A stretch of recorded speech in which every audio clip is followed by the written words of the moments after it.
네, 우리 계속해서 왕국 시대를 살펴보고 있는데요. 오늘은 욥기 고난에 답하다라는 주제로 욥기를 배워보도록 하겠습니다. 가스페 프로젝트 구역 네 번째 주제로 12번째 섹션을 다루고 있고요. 다음 주가 시편의 기도인데요. 다음 주를 끝으로 네 번째 구약 네 번째 주제를 마치도록 하겠습니다. 자, 오늘 우리가 살펴보자 하는 성경 본문은요, 욥기서 1장과 40장 말씀을 또 42장 말씀을 살펴보도록 하겠는데요.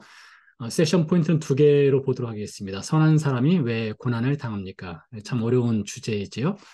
두 번째, 고난 가운데 함께 하시는 하나님. 신학적 주제로는 하나님은 우리가 고난 당할 때 그 이유를 알려주시지 않지만 고난을 극복하는 길로 안내하십니다. 그리스도와 연결점, 고난받는 종으로 세상에 오신 예수님은 고난받는 자들의 중보자이십니다. 욥기를 간략하게 먼저 정리를 하고 넘어가도록 하겠는데요. 욥기의 기록자, 저작 시기, 목적, 상당히 어렵습니다. 기록자가 누구인지, 저작 시기가 언제인지, 또 목적은 무엇인지. 기록자는 욥이라고 말하는 사람들도 있고요. 어떤 학자들은 에레미야라고 말하기도 합니다. 에레미야라고 말했으니까 저작 시기는 에레미야 시대가 될 수도 있겠죠.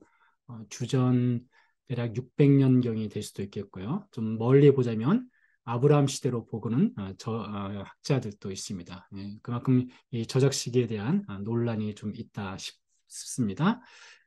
욥기의 목적, 여러분 욥 하면은 이 고난의 대명사 아니겠습니까? 그래서 야고보서 5장 11절 말씀에 보면 욥에 관한 이야기가 나오는데요. 너희가 욥의 인내를 들었고 주께서 주신 결말을 보았거니와 주는 가장 자비하시고 긍휼히 여기시는 이시니라. 그래서 욥의 인내란 말이 있기 때문에 욥은 욥의 인내에 관한 책이 아닌가 이렇게 생각을 해볼 수도 있겠고요. 욥기 23장 말씀에 보면 그러나 내가 가는 길을 그가 아시나니 그가 나를 단련하신 후에는 내가 순금같이 되어 나오리다 했습니다. 야고보서는 욥의 인내라는 것으로 욥기를 바라봤다면 욥은 스스로 말하기를 그가 나를 단련하신 후에, 그러니까 하나님께서 욥을 어떤 믿음의 훈련을 시켰다라고 볼 수 있겠죠. 그렇다면은 욥의 목적은 욥의 인내로 볼 수도 있겠고 욥의 믿음을 성장시키는 어떤 과정으로도 욥기를 볼 수 있겠다 싶습니다. 욥기라는 걸 하는 것이 단순히 고난에 관한 것이 아니라 인내 그리고 어떤 훈련, 성장과 관련된 책으로 볼 수 있겠다는 것이죠. 자, 욥기서를 보면 1장부터 42장까지인데요. 잠시만요. 42장까지인데요.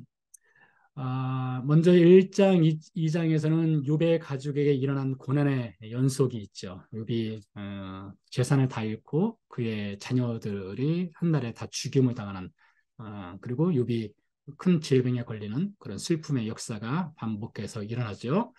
그러자 욥의 친구들이 욥을 찾아옵니다. 대만 사람 엘리바스, 수아 사람 빌닷, 나아마 사람 소발.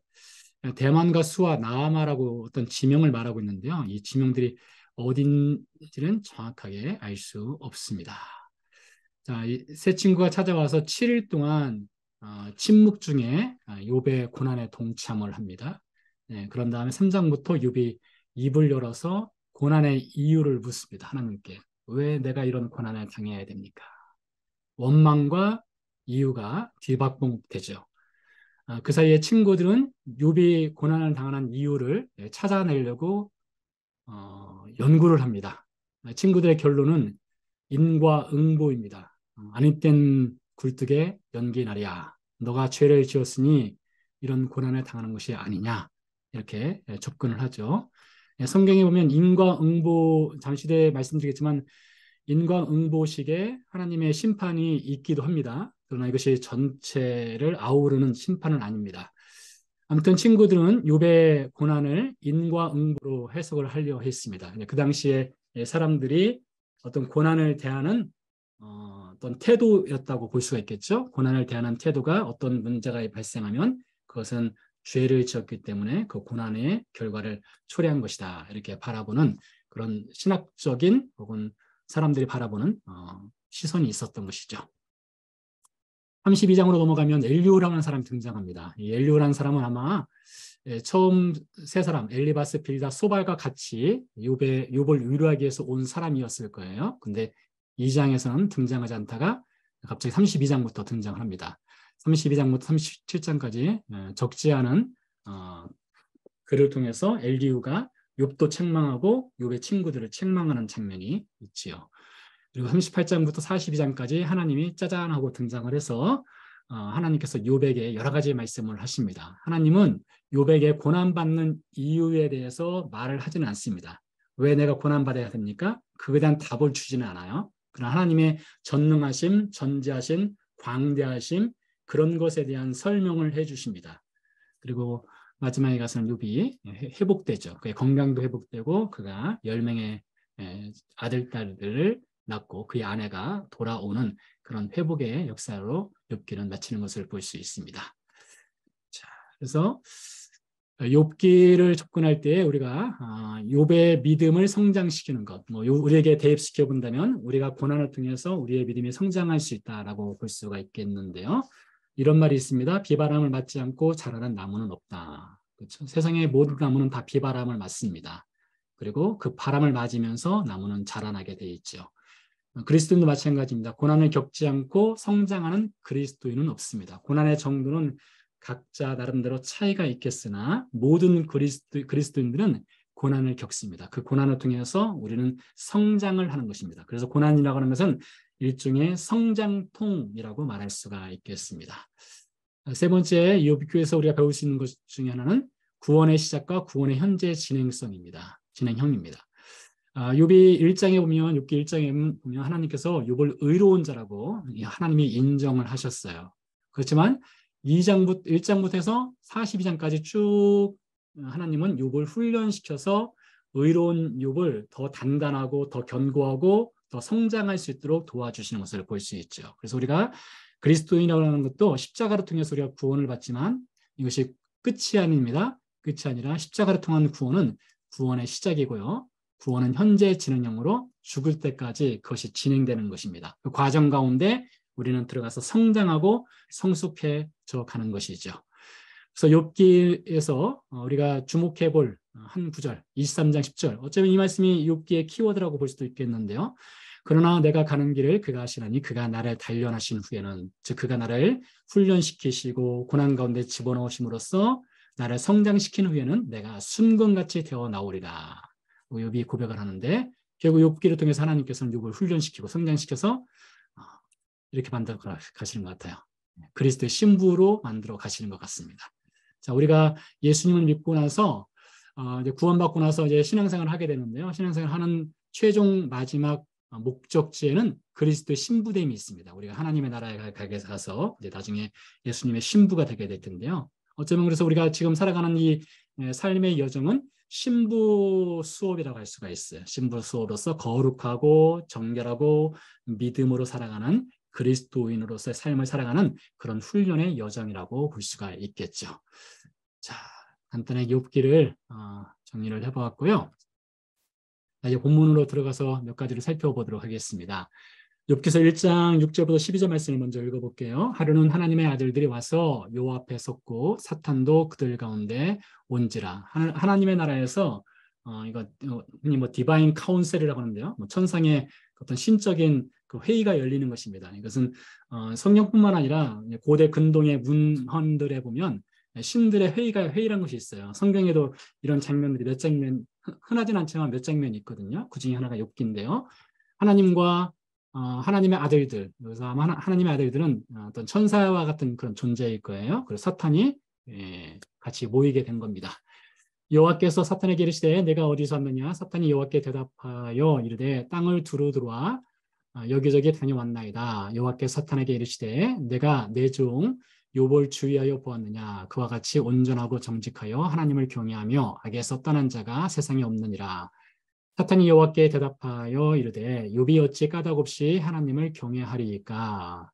주께서 그와 그의 집과 그의 모든 소유물을 울타리로 두르심 때문이 아니니까. 주께서 그의 손으로 하는 말을 복되게 하사 그의 소유물이 땅에 넘치게 하셨음이니이다. 그러니까 욥이 하나님을 섬기는 이유는 하나님 복 주셨기 때문에 하나님을 섬기는 거 아니냐, 이렇게 말했던 것이죠.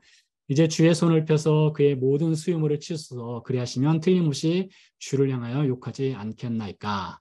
여호와께서 사탄에게 이르시되 내가 그의 수유물을 다 내 손에 맡기노라. 다만 그의 몸에는 내 손을 대지 말지니라. 사탄이 곧 여호와 앞에서 물러가니라. 자, 이런 것을 보면요. 사탄이라고 하는 존재는 땅을 두루 돌아다니는 존재입니다. 땅을 돌아다니면서 시험할 대상들을 찾죠. 그래서 신약성경에 보면 사탄이 우는 사자와 같이 삼켜자를 두루 찾는다 했죠.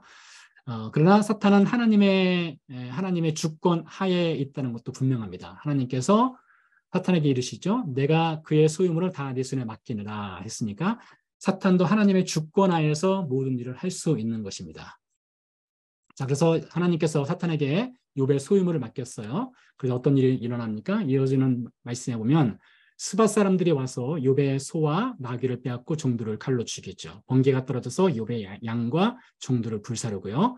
갈대아 사람들이 욥의 낙타를 빼앗고 종들을 죽입니다. 더 안타까운 것은 큰 바람으로 인해 집이 욥의 아들, 딸 위로 무너지게 되죠. 그래서 10명의 자녀가 한날에 목숨을 잃게 되는 그런 불행한 일이 욥에게 일어나게 됩니다. 자, 그래서 욥이 어떻게 반응하나 보십시오.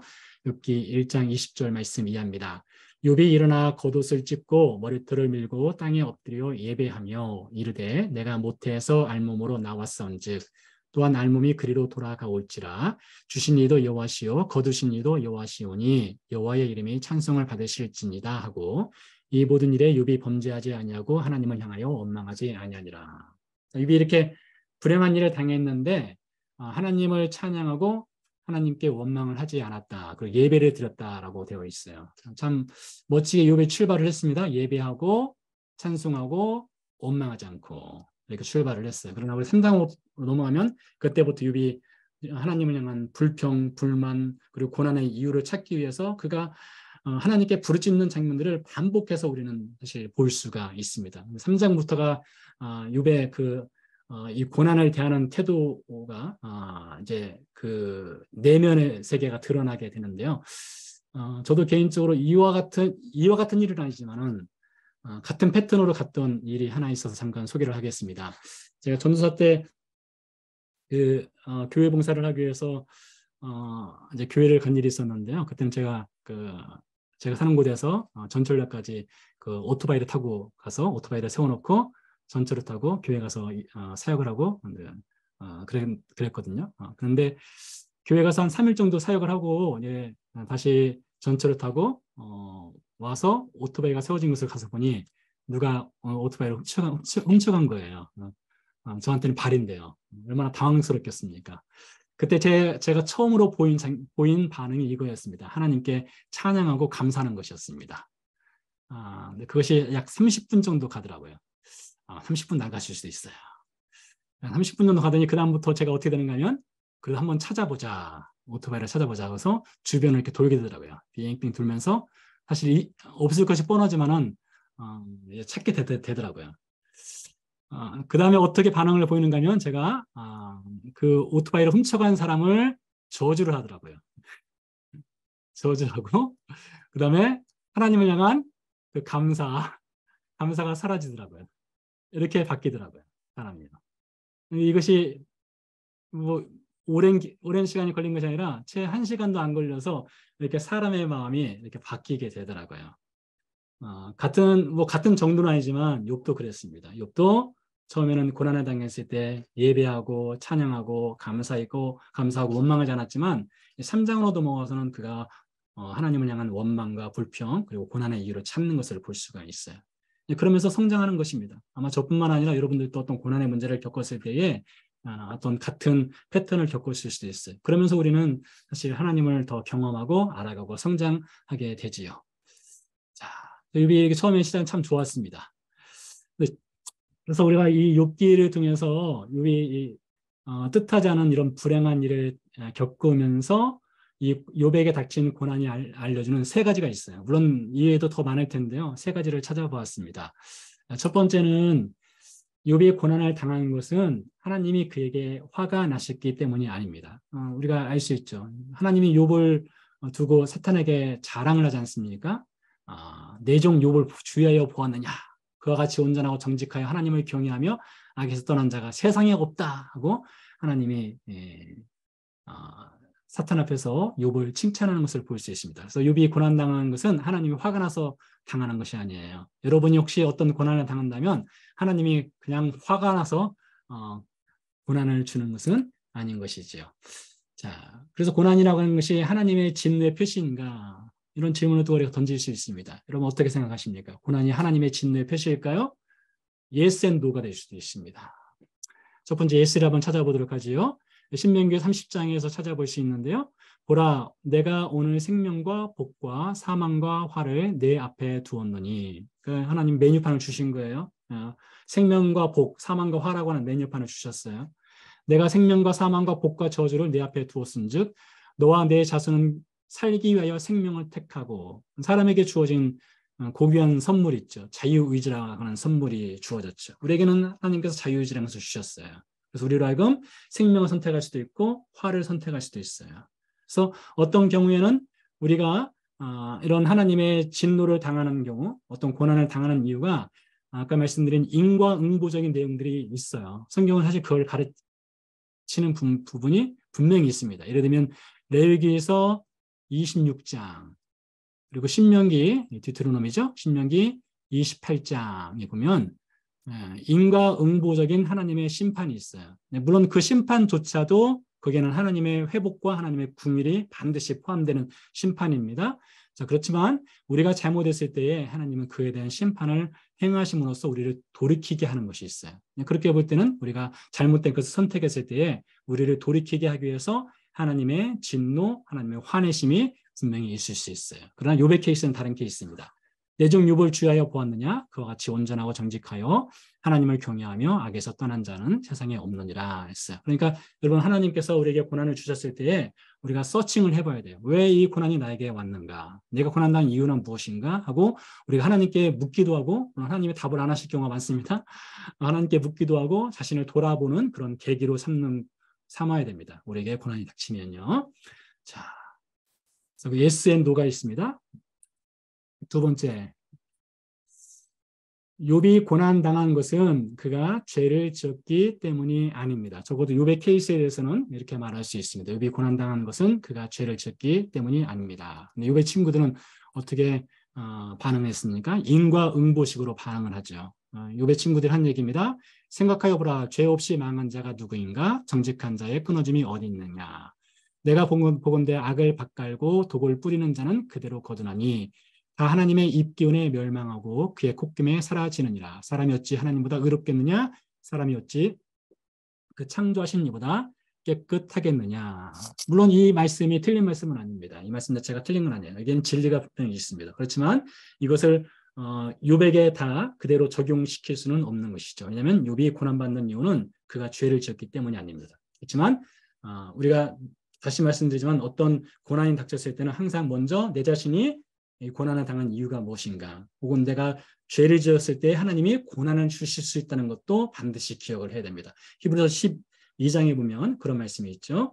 하나님은 그 사랑하시는 자를, 하나님 선택하신 자, 하나님의 아들을 징계하신다겠어요. 죄로부터 회복시키기 위해서 징계하신다겠기 때문에 우리가 밸런스를 잘 갖춰서 고난이 닥쳤을 때에 죄 문제가 있는지를 반드시 점검을 해볼 필요성은 있습니다. 그렇지만 모든 것이 그렇게 일반화시킬 수는 없다. 그런 것을 또한 기억을 할 필요성이 있죠. 자, 욥이 고난당한 것은 그가 죄를 지었기 때문이 아닙니다. 라고 말씀드렸는데요. 그 이유를 우리가 1장 1절과 22절에서 찾아볼 수 있습니다. 우스 땅에 욥이라 불리는 사람이 있었는데 그 사람은 온전하고 정직하여 하나님을 경외하며 악에서 떠난 자더라. 그러니까 하나님이 그에게 고난을 주신 이유는 그가 죄를 지었기 때문이 아니다라고 1장 1절에 말을 하고 있고요. 이 모든 일에 욥이 범죄하지 아니하고 하나님을 향하여 원망하지 아니하니라. 이 말씀도 욥이 죄를 지어서 고난당한 것이 아니다라는 증거 구절이 될 수가 있겠죠. 자, 히브리서 4장 15절 말씀을 가져봤는데요. 우리에게 있는 대제사장은 즉 예수님이시죠. 우리의 연약함을 동정하지 못하실 이가 아니요 모든 일에 우리와 똑같이 시험을 받으신 이로되 무언은 없으시니라. 자주 인용하는 구절이기 때문에 여러분 답을 하실 거예요. 죄는 없으시니라 했어요. 그러나 여러분 그 당시에 유대인들은 어떻게 생각했습니까? 예수님이 십자가에 처형당하는 것은 하나님께 죄를 지었기 때문에 그 스스로 하나님의 아들이라고 하기 때문에 신성모독이란 죄를 지었기 때문에 이렇게 십자가 처형을 인한 저주를 받는다라고 말했지만 예수님도 고난당하고 죽는 이유가 그분이 죄를 지었기 때문이 아니었죠. 죄인을 대신해서 죄를 짊어지신 것이죠.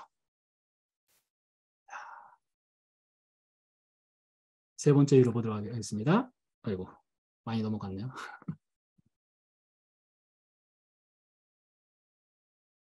네, 다시 펼치고요. 세 번째 이유입니다. 욥이 고난에 당한 것은 그의 믿음의 실력을 키우기 위해서입니다. 저는 이것이 아주 중요한 포인트라고 생각합니다. 욥기 짧게 개관했지만 거기서 말씀드린 것처럼 욥이 고난 당한 것은 그의 믿음의 실력을 키우기 위한 하나님의 작업이라도 볼 수 있어요. 야고보서 1장 2절 4절 말씀해 보니까 이렇게 기록되어 있습니다. 내 형제들아 너희가 여러 가지 시험을 당하거든 온전히 기쁘게 여기라. 이는 너희 믿음의 시련이 인내를 만들어내는 줄 너희가 알미라. 인내를 온전히 이루라. 이는 너희로 온전하고 구비하여 조금도 부족함이 없게 하려 함이라 했습니다. 여러분 시험을 하는 목적이 있어요.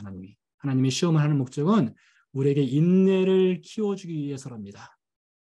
인내를 키워주기 위해서요. 우리의 믿음을 성장시키기 위한 하나님의 수단이 바로 시험이고 고난이라고 말을 하고 있다는 것이죠. 그래서 이 고난받는 것이 때로는 우리에게 믿음의 성장을 하는 데 있어서 필수 과목이라고 할 수가 있는 것이에요. 베드로전서 4장 12절 13절 사랑하는 자들아 너희를 연단하려고 오는 불시험을 이상한 일 당하는 것 같이 이상히 여기지 말고 오히려 너희가 그리스도의 고난에 참여하는 것으로 즐거워라 했습니다. 우리를 연단하는 불시험이 있대요. 늘 있습니다. 여러분 크고 작은 불시험이 왜 없겠습니까? 그것은 우리를 연단하는 거예요. 연단해서 우리로 하여금 그리스도의 고난에 참여하고 우리로 하여금 믿음에 성장할 수 있도록 하기 위한 하나님의 방법이라는 것이죠. 자, 마지막으로 가보도록 하겠습니다. 두 번째 고난 가운데 함께 하시는 하나님이신데요. 욥기서 42장 1절부터 6절 말씀을 읽어볼게요. 욥이 여호와께 대답하여 이르되 주께서는 못하실 일이 없사오며 무슨 계획이든지 못 이루실 것이 없는 줄 아오니 무지한 말로 이치를 가리는 자가 누구이니까 나는 깨닫지도 못한 일을 말하였고 스스로 알 수도 없고 헤아리기도 어려운 일을 말하였나이다. 내가 말하겠사오니 주는 들으시고 내가 주께 묻겠사오니 주여 내게 알게 하옵소서. 내가 주께 대하여 귀로 듣기만 하였사오나 이제는 눈으로 배움나이다. 그러므로 내가 스스로 거둬들이고 티끌과 제 가운데서 회개하나이다. 욥이 마지막에서 회개해요. 왜 회개했습니까? 말씀드린 것처럼 3장부터 38장 이전까지 욥이 고난의 이유를 알기 위해서 그가 연구도 했지만 하나님께 원망과 불평과 자신이 태어난 것도 저주하고 하면서 그렇게 욥이 갈등에 빠져요. 믿음의 갈등생에 빠졌거든요. 그리고 나중에 알고 보니까 하나님의 계획하심이 있었던 것이죠. 그래서 욥이 자신의 어리석음을 내려놓고 회개하는 장면을 볼 수가 있습니다. 우리가 이런 말을 할 수가 있어요. 왜 하필 저입니까? 제가 뭘 잘못해서 이런 일이 일어났습니까? 하나님을 사랑하는 저에게 왜 고통을 주십니까? 사랑의 하나님이 어떻게 이런 고통을 허락하실 수 있습니까? 참 우리 인생을 살다 보면 이러한 질문들 왜 없겠습니까? 정말로 큰 질문들이에요. 결코 가볍지 않은 질문들입니다. 또 그렇다고 성경이 이것에 대해서 클리어하게 성경이 항상 답을 주느냐? 그렇지도 못합니다. 그렇지도 않습니다. 그렇지만 이러한 질문들을 하는 우리에게 하나님에 관해서 우리가 배울 수 있는 것이 있어요. 욥의 고난이 가르쳐주는 하나님에 관한 두 가지 사실, 더 있을 수 있습니다. 두 가지만 말씀드릴게요. 첫 번째, 하나님만이 유일한 하나님이시며 우리는 하나님이 아닙니다. 여러분, 우리는 하나님이 아니에요. 우리가 하나님이라면 우리가 고난을 당하겠습니까? 그렇지 않죠. 그래서 우리는 하나님이 고난 가운데 집어넣는 학생이에요. 자, 우리가 고난을 통해서 우리가 겸손해질 수 있어요. 내가 내 인생의 주인이 아니구나. 내 인생의 주인은 하나님이시구나 라는 것을 배울 수 있어요. 다윗이 시편 31편에서 이렇게 기도합니다. 나의 앞날이 주의 손에 있사오니. 얼마나 아름다운 기도입니까? 내 원수들과 나를 핍박하는 자들의 손에서 나를 건져 주소서. 내 앞날의 주인이 내가 아닙니다. 주님 손에 달려 있습니다. 라고 고백하죠. 고난을 통해서 우리가 이런 고백을 할 수 있는 그런 믿음으로 자라게 된다는 것이죠. 두 번째요. 더 아름다운 것은 하나님은 우리의 고난 속으로 깊이 들어오십니다. 그냥 방광하시는 분이 아니세요. 멀리서 쳐다보시는 분이 아니라 하나님 고난 속으로 깊이 들어오셔요. 에브리서 5장 7절에서 9절 말씀. 그는 육체에 계실 때에 자기를 죽음에서 능히 구원하실 이에게 심한 통곡과 눈물로 간구와 소원을 올렸고 귀에 경건하심으로 말미암아 들으심을 얻었느니라.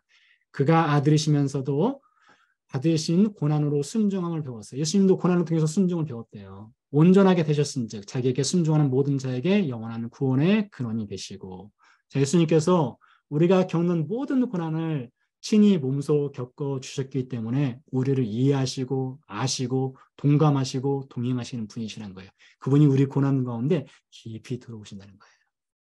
너희가 그리스도의 이름으로 치유고 당하면 복이 있는 자로다. 영광의 영, 곧 하나님의 영이 너희 위에 계심이라. 자, 성령이 우리 가운데 계시대요. 우리가 그리스도 안에서 고난받는 것은 하나님이 주신 하나님의 귀한 복이다라고 베드로 사도가 이야기를 해주고 있습니다.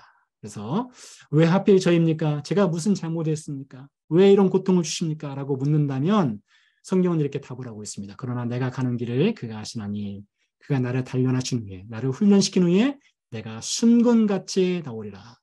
고난당한 것이 내게 유익이라. 이로 말미암아 내가 주의 율례들을 배우게 되었나이다. 이런 고백으로 나아갈 수 있도록 우리를 훈련시키는 것이 이 고난의 학교이다 말씀드릴 수가 있어요. 자, 마지막으로 그림 하나를 사진 하나 준비했습니다. 자, 보시는 것은 야드바셈이라고 해서요.